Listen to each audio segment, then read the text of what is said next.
한국어 역사 문화에 대한 여러분의 궁금증을 풀어드리는 최미영 선생님입니다. 반갑습니다. 오늘은 유네스코 세계기록유산에 관해서 공부해봐요. 유네스코 세계기록유산은 전 세계의 귀중한 기록물을 보존하고 다음 세대에 잘 전달될 수 있도록 보호하고자 하는 뜻에서 지정되었다고 했죠. 대한민국의 자랑스러운 문화재 중에서 현재까지 16개가 유네스코 세계기록유산에 등재되었어요. 훈민정음, 조선왕조실록, 조선왕조 의궤, 승정원 일기, 동의보감 등의 조선시대 유물과 고려시대의 유물인 해인사 대장경판, 직지 등이 포함되어 있어요. 오늘은 유네스코 세계기록유산인 동의보감에 관해서 공부해봐요. 오늘 공부할 내용은요. 먼저 특명, 조선 사람을 위한 의서를 편찬하라. 둘째로는 허준, 그는 누구인가. 셋째, 특명, 동의보감을 전 세계에 알려라. 넷째, 모두 힘써 건강을 지켜라 등으로 공부해 보겠어요. 동의보감은 임금님과 궁궐의 병을 치료하고 연구하는 어의 허준이 선조 임금님의 명을 받아 지은 한의학 책이에요. 한의학은 서양의학과 대비되는 한국의 전통의학이에요. 책을 완성한 허준은 동의보감을 비롯한 여러 의학책을 썼으며 조선 최고의 의학자로 손꼽히는 분이에요. 허준이 어의로 있었던 때에 조선의 임금님은 선조예요. 선조 임금님은 조선시대 14대 임금님이세요. 그 당시에 일어났던 큰 사건 중에 하나는 일본이 조선에 쳐들어온 임진왜란이에요. 임진왜란이 끝나갈 무렵 조선은 매우 어려운 때였어요. 7년이나 계속된 전쟁으로 많은 사람이 죽거나 다치고 가뭄과 전염병으로 백성들의 삶이 매우 힘들었죠. 동의보감이 쓰여질 조선 중기에는 수준 높은 의학서적이 있었지만 분량이 너무 많아 참고하기가 어려웠다고 해요. 뿐만 아니라 중국의 처방법이 많아서 우리 민족의 체질에는 맞지 않았다고 하죠. 동의보감 서문에는 선조 임금님이 허준을 불러 부탁한 말이 있어요. 선생님이 롤플레이로 해볼게요. 외란 후에 백성들이 많이 죽고 병이 들어 걱정스럽다. 백성들이 알기 쉽게 정리된 의학책을 만들라. 지원을 아끼지 않겠다. 전하, 성은이 망극하옵니다.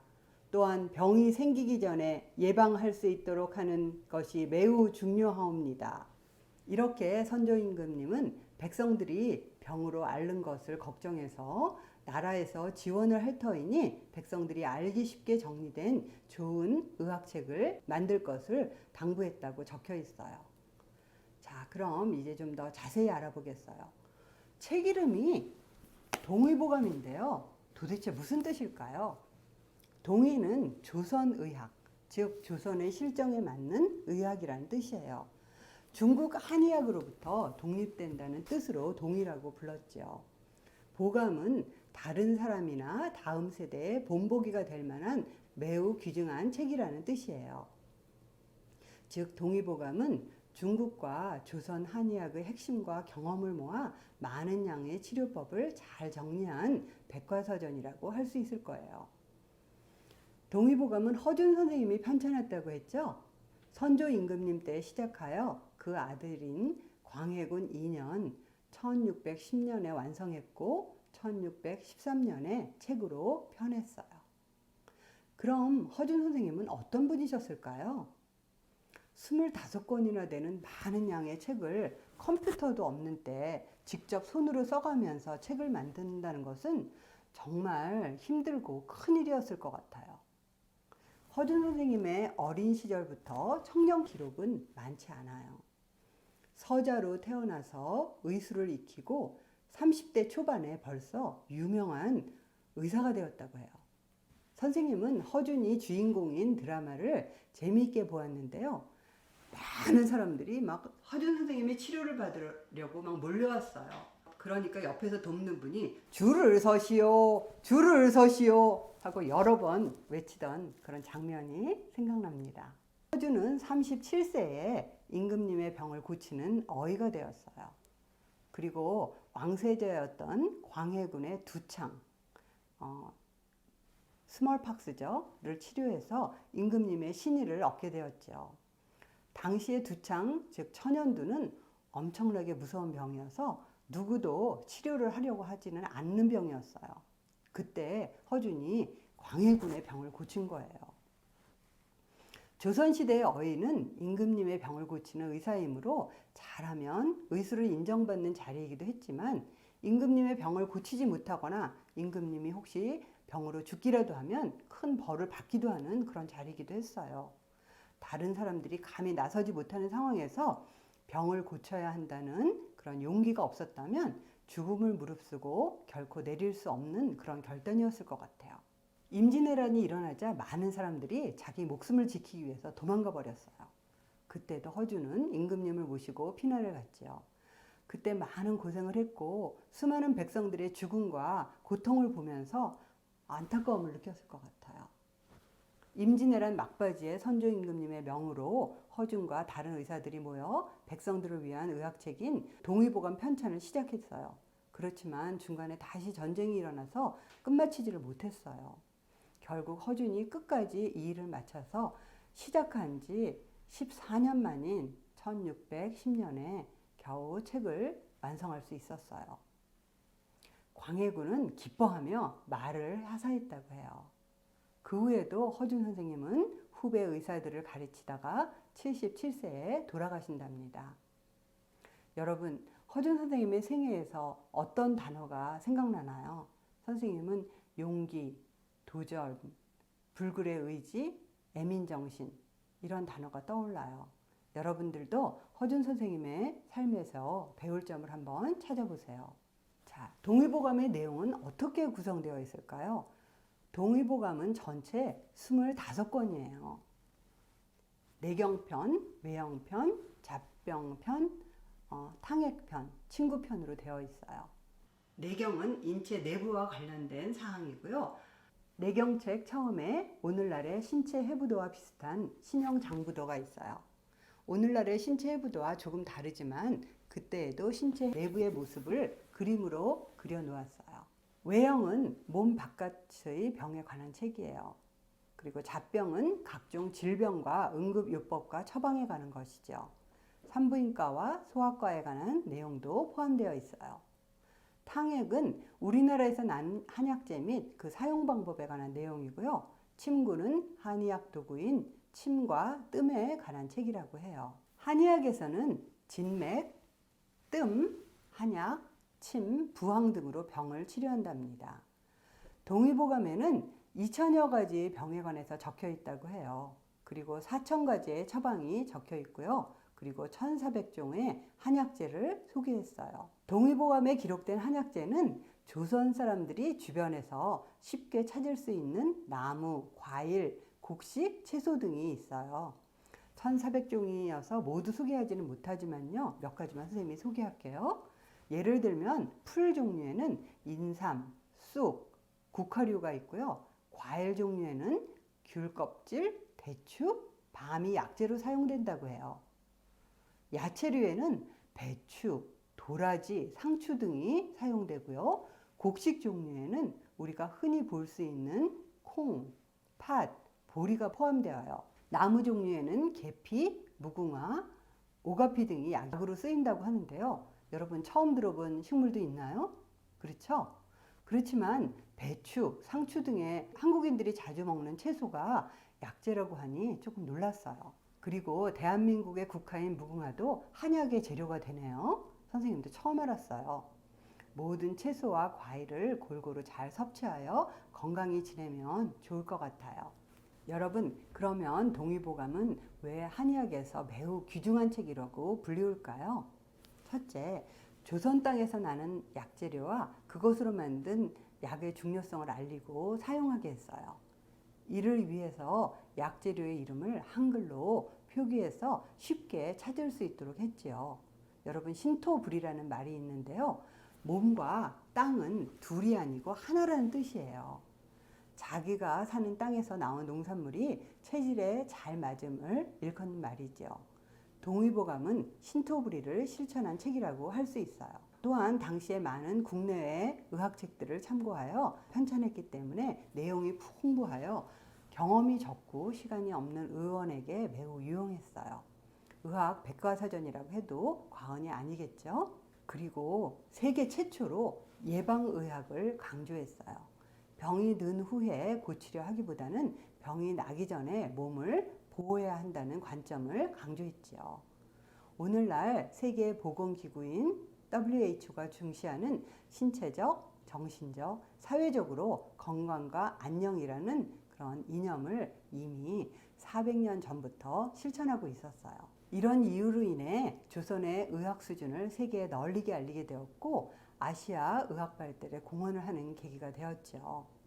동의보감은 중국에서 30여 회, 일본에서는 2회에 걸쳐 출판되었고 지난 400년 동안 중국과 일본의 질병 치료와 의료인 교육에 널리 사용되었다고 해요. 마침내 동의보감은 한국에서뿐 아니라 국제적인 기여를 인정받아서 2009년에 유네스코 세계 기록유산에 등재되었어요. 또한 2013년에는 동의보감 영어 번역본이 출간되어 영어권 지역에도 동의보감의 자랑스러운 점을 널리 알리고 있죠. 여기 선생님이 가지고 있는 책이 바로 영어로 번역된 동의보감이에요. 그리고 이 사진은 2009년에 유네스코 세계기록유산에 등재된 등재 인증서입니다. 옛날 조선에는 어떤 병이 많았을까요? 조선시대 사람들은 크게 유행해서 많은 사람의 목숨을 앗아가는 전염병을 역병이라고 했어요.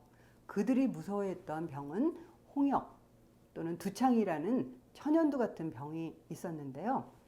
몹시 애를 먹거나 어려움을 겪는다는 말을 홍역을 치르다 라고 할 정도로 홍역은 매우 무서운 병이었어요. 아기들의 어린 나이 사망률을 높인 주요 질병이기도 했죠. 우리가 잘 알고 있는 정조임금님의 아드님인 문효세자도 홍역으로 사망했어요. 조선 후기 실학자 정약용은 홍역 치료법에 관한 마가회통을 저술하였지요. 그리고 두창 혹은 마마라고 불리는 천년두는 치사율이 30%가 되는 매우 무서운 병이었어요.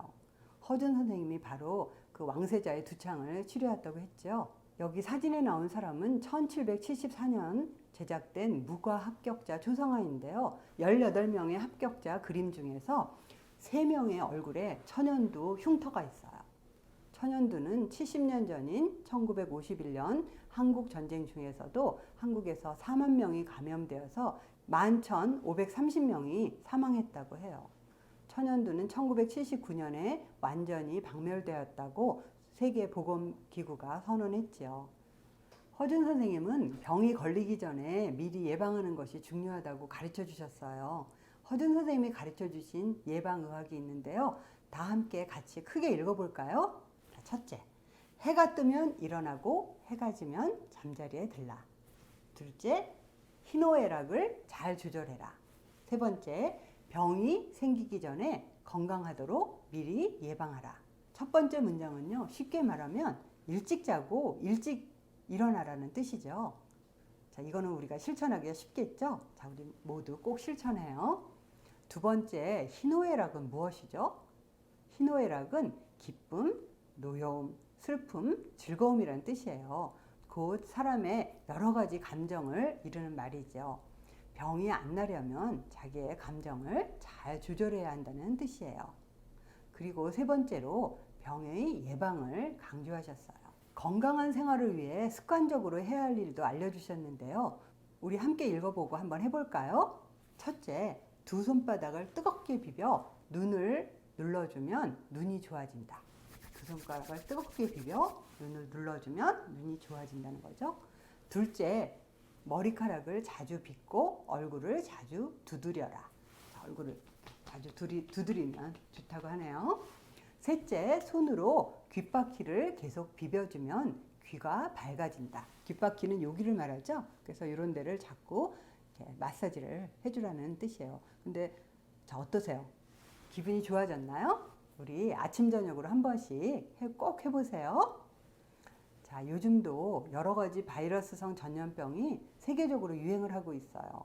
외출할 때는 마스크를 쓰고 사람들과도 2m 정도의 거리를 두고 만나야 해요. 오늘날의 병에는 암, 에이즈, 메르스, 사스 등과 최근에 코비드-19는 감염병의 세계적 유행으로 전 세계 사람들을 모두 힘들게 하고 있죠. 오늘날의 세계화가 가져온 여행의 자유 및 무역으로 인해서 병의 전파가 전보다 훨씬 빨라지고 있어요. 그러면 이런 병으로부터 몸을 보호하기 위해서 우리는 어떻게 해야 할까요? 마스크하기, 사회적 거리두기, 올바른 손 씻기 등은 물론이고요. 규칙적인 생활과 영양 있는 음식 섭취도 중요해요. 옛날부터 밥이 보약이라는 말이 있어요. 음식물을 바르게 잘 섭취하면 면역력을 키워서 몸에 들어온 나쁜 병균과 싸울 수 있도록 하는 것이죠. 그리고 정기적인 건강검진도 꼭 필요하고요. 금주와 금연도 꼭 해야 하고요. 이런 여러 노력으로 건강한 우리 모두가 되기를 바랍니다.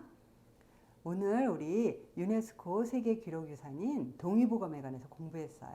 오늘 공부한 내용을 생각하면서 퀴즈를 한번 풀어보겠어요.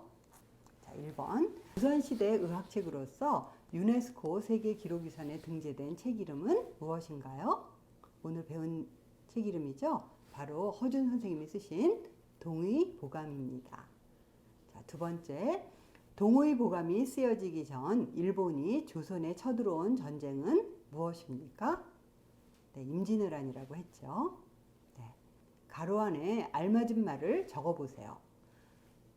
동의보감에 소개된 약재는 가로 땅에서 쉽게 구할 수 있는 것이었다. 자, 어느 나라 땅이죠? 네, 바로 조선 땅이죠. 조선에서 쉽게 구할 수 있는 약재를 소개했어요. 자, 4번. 다음 괄호 안에 알맞는 말을 적어보세요. 동의보감은 괄호 그리고 대만에도 소개되어 출판되었습니다. 자, 어느 나라들이죠? 네, 바로 중국과 일본에서 출판되었고 대만에서도 출판되었죠. 자, 오늘 여러분이 배운 내용으로 할 수 있는 활동을 선생님이 제안해 볼게요. 자, 1번. 동의보감을 편찬하신 허준 선생님의 일생으로 역할극을 해봅시다. 여기 선생님이 소개한 가운데 사진에 선생님 학교 학생들이 한 역할극 사진이에요. 여러분들도 재미있게 한번 꾸며보세요. 자, 2번. 오늘 배운 내용을 바탕으로 동의보감에 관한 미니북이나 삼면책을 만들어 봅시다.